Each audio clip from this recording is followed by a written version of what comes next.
My name's Greg. I'm Greg Philippi. I'm the improv instructor at Broward Center for the Performing Arts.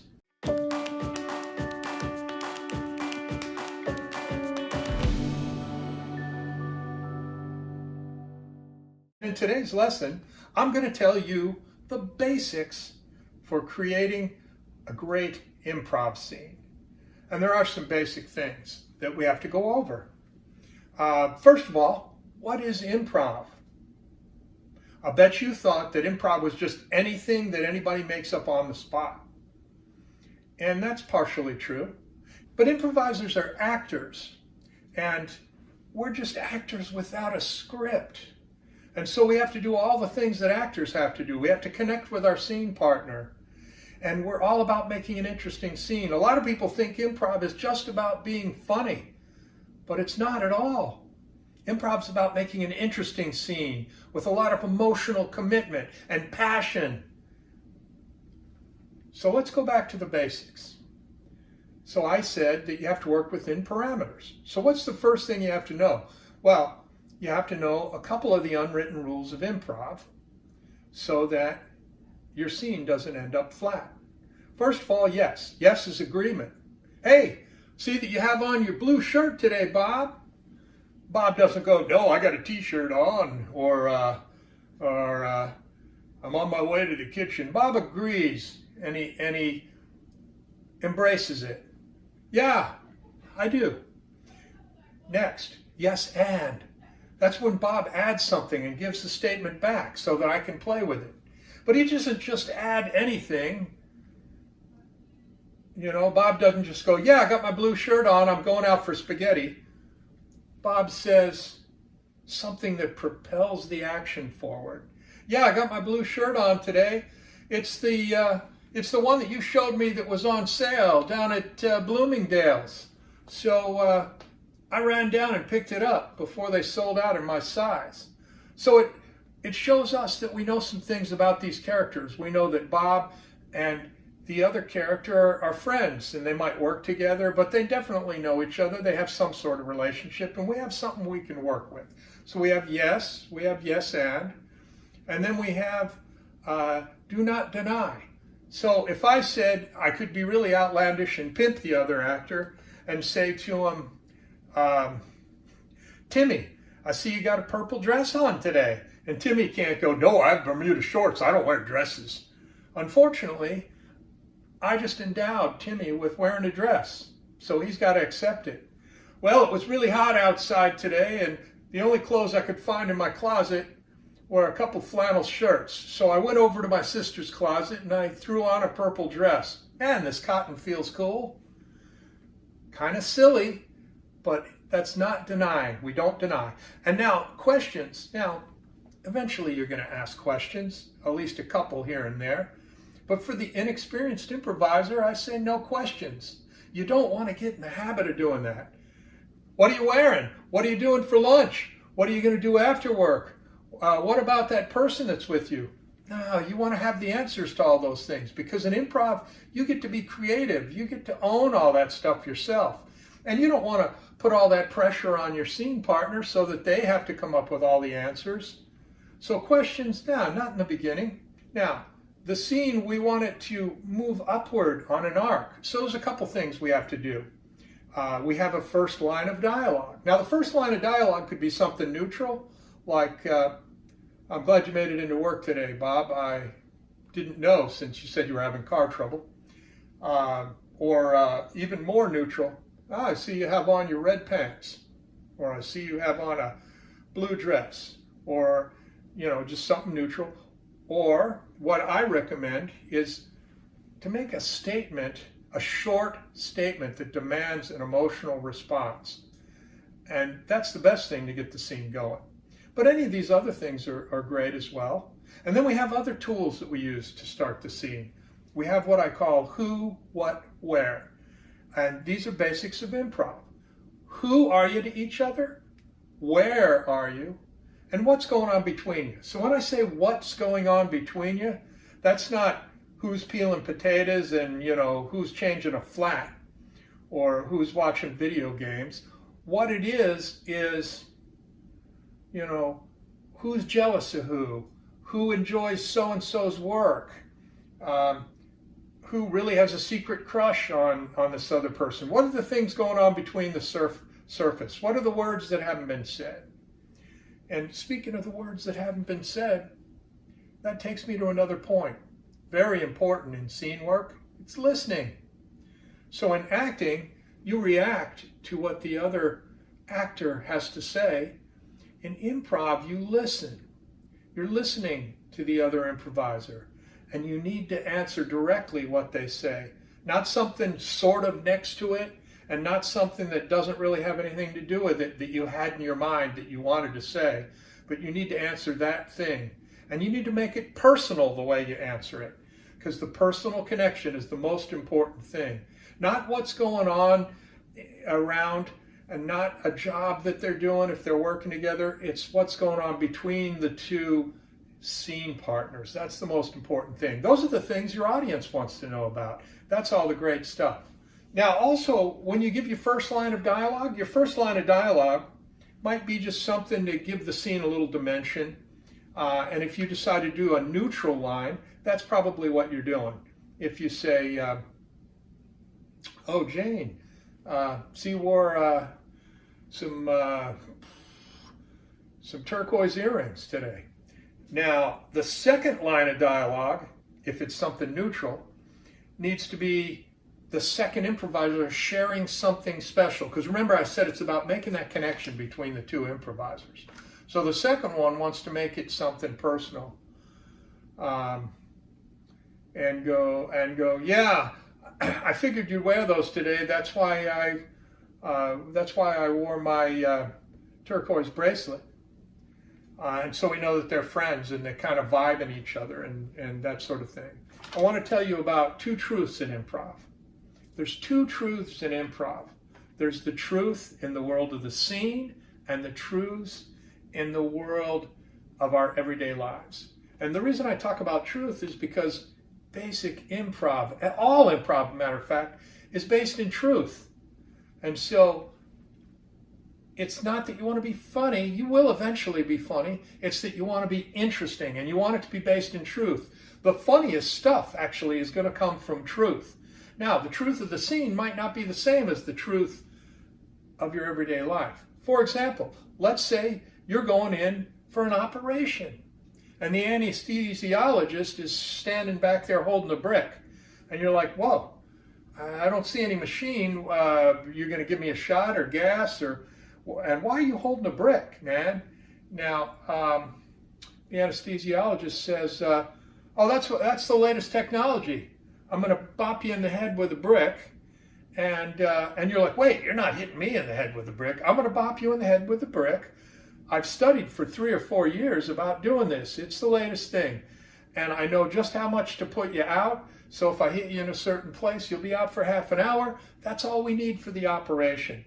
And it's going to be half the cost. Plus insurance covers it now. Oh, I never thought of that. So now we've got a new way of doing anesthesiology, which is putting people to sleep for operations. And so we've justified the truth. But if we go back to the basics of scene work, the basics are yes, yes and, no questions, and do not deny. Now there's other unwritten rules, but those are the basics. That's what's really going to get your scene going. And then once we have a connection and it gets really personal, then we can start upping the stakes in it. But that's going a little bit beyond basics of scene work.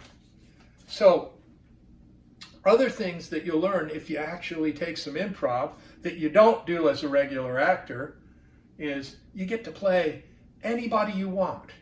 Because in regular acting, you get typecast. Oh yeah, they always go to me and go, oh yeah, he could be a lawyer. He could be a blue-collar construction worker. He could be an aging rocker. Or he could be a CEO. But you know what? In improv, I could be a kid. And I can play an animal. This is my crow. Ah, ah. His name's Carl. Hello, Carl. Hello. Anyway, if you're playing an animal in improv, we only have two ways that we play animals. We play animals as humans that have animal traits, or we play animals like animals. And when you play them like an animal, if somebody's crawling around on the stage behind the main improviser going, bah, so you know that they've got, they're tending sheep, and they've got some sheep in the pasture. But that's just a background, somebody that's adding something, a piece, a set piece. And if I walk up on stage, though, and I go, man, it's cold out here in the hills at night. You know, I wish that he'd light a fire.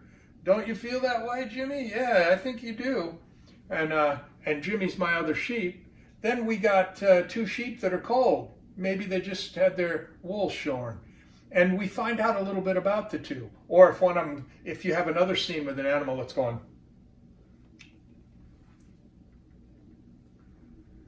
I'm glad the owner went out today. I'm going to sit up on the windowsill and see if I can't look out at that squirrel that I'm going to chase up the tree next time they leave the door open a crack.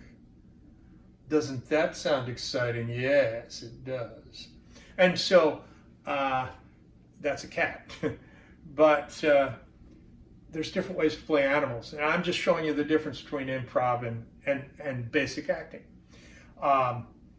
But to do the scene itself, if you've never done it before, I always just say, treat the scene like it's two friends that are chatting. You're just having a conversation. No pressure, no nothing. Just remember, try not to ask a bunch of questions. Don't deny, and yes and. When they say something to you, add something to it. Give it back and move the action forward. You never know what direction it's going to go in. And a lot of that is with listening. And the listening, like in acting, a lot of it's reacting. In acting in improv is listening. And we do active listening, which means we look at everything. We're observers. What is the facial expression that the other improviser's making? What are their hand movements? What's going on? And then we look for the words that aren't being said. What's underneath the words? Now, all that comes later. In the beginning, all you need to know is yes, yes, and do not deny, and don't ask a lot of questions. So why don't you try some at home? See what you can do with it. Now, I'm going to tell you about a quick game before I leave you. This is called Love Letters. Now, there's a lot of different types of games in improv. Love Letters, it does two things, and all games have different purposes. Besides entertaining, Love Letters is creating a relationship between characters because relationships are very important. And so we have two chairs set up, and it's going to be two people writing back and forth. Now, Love Letters can be two people that are involved in a relationship, a boyfriend and a girlfriend, or it could be a mother and a daughter, or mother and a son, or father and a daughter, father and a son, or it could be two people that are co-workers, or two soldiers, or it could be anything along those lines. As long as it's two people that have a relationship. I don't care if it's two Starbucks workers. So to play the game, we get a suggestion from the audience, and the suggestion is a time period or an event in history. Now, the purpose is to set up this relationship, to listen to the letter from the other improviser, and to add some fun tidbits that you might know about that period in history. Now, this game may be a little more historical than some of you played with before. But let's take something simple. Let's say it was the Civil War, right? So one improviser might be sitting down. Sorry, Carl. One improviser might be sitting down. Yep, Carl's having a problem there. And they're in one chair, you know, and they start out. And you want to write with whatever writing utensil was from the day. So it's probably an ink blotter of some sort. Dear Eloise, we're starving at the front. I haven't had a meal in weeks. We've begun to eat the rodent population. And now we're running out of firewood to even cook them. I'm ready to leave my post and come home. And so the letter goes on and says whatever. They mail it. And then the other person gets it. So they're one's at a seat over here, one's on the other side of the stage. They sit down.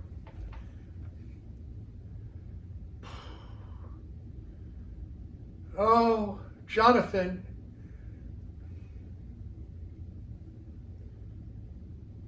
It has been ages. I haven't had any food here either, behind the southern lines. Therefore, I've met someone else who can provide me with all the fresh food I've been craving, blah, blah, blah, blah.